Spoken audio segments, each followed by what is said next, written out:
আজকের টি-20-র সম্ভাব্য একাদশে খেলবেন সাকিব মুস্তাফিজ। জিম্বাবুয়ের বিপক্ষে প্রথম 3 ম্যাচের সবকটিতেই জিতেছে বাংলাদেশ। তাতে 2 ম্যাচ হাতে রেখেই সিরিজ নিশ্চিত করেছে টাইগাররা, যে কারণে বাকি 2 ম্যাচের একাদশে বড় পরিবর্তন আসতে যাচ্ছে। আসন্ন টি-20 বিশ্বকাপ সামনে রেখে এই 2 ম্যাচে সাইড বেঞ্চকে বাজিয়ে দেখবে টিম ম্যানেজমেন্ট। এ বিষয়ে বিস্তারিত জানাতে উশারবাণী স্পোর্টস থেকে আমি মেহেদী হাসান আছি আপনাদের সাথে।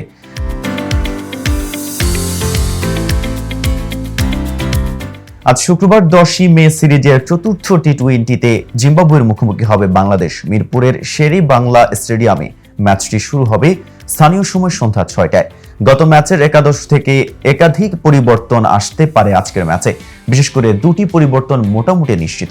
সব ঠিক থাকলে সাকিব আল হাসান ও মুস্তাফিজুর রহমান একাদশে ফিরছেন।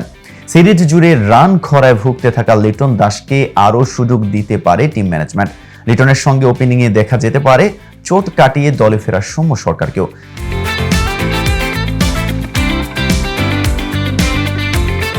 তিনি খেলবেন নাজমুল হোসেন শান্ত। নেতৃত্বের পাশাপাশি ব্যাটিংয়েও বড় দায়িত্ব থাকবে তার কাঁধে।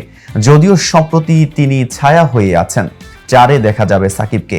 5-এ খেলবেন তৌহিদ হৃদয়। দুর্দান্ত ফর্মে আছেন এই মিডল অর্ডার ব্যাটার। বিশ্বকাপের আগে তার এমন ফর্ম দলকে আস্থা যোগাবে। 6-এ জায়গা নিশ্চিত অভিজ্ঞ মাহমুদ দারিয়াদের। তার সঙ্গে মিডল অর্ডারে থাকবেন জাকের আলী। উইকেট সামলানোর দায়িত্ব পালন করবেন জাকের। একাদশে দেখা যেতে পারে 2 স্পিনার। সেক্ষেত্রে সাকিবের সঙ্গী হতে পারেন রিশাদ হোসেনও। লেগ স্পিনের সঙ্গে বড় শট খেলার সামর্থ্য তাকে এগিয়ে রাখবে। 2 স্পিনারের সঙ্গে বোলিং ইউনিটে থাকতে পারেন 3 পেসার। তবে তাসকিন আহমেদ ও মুস্তাফিজুর রহমান থাকবেন অর্ডার চয়েসে।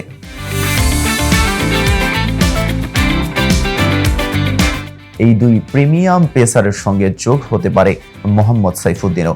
এক কথায় বলতে গেলে বলতে হয় বাংলাদেশের সম্ভাব্য একাদশে খেলবেন সৌম্য সরকার, লিটন দাস, নাজমুল হোসেন শান্ত, সাকিব আল হাসান, তৌহিদ হৃদয়, মাহমুদুল্লাহ রিয়াদ, জাকের আলী, রিশাদ হোসেন, মোহাম্মদ সাইফুদ্দিন, তাসকিন আহমেদ ও মুস্তাফিজুর রহমান।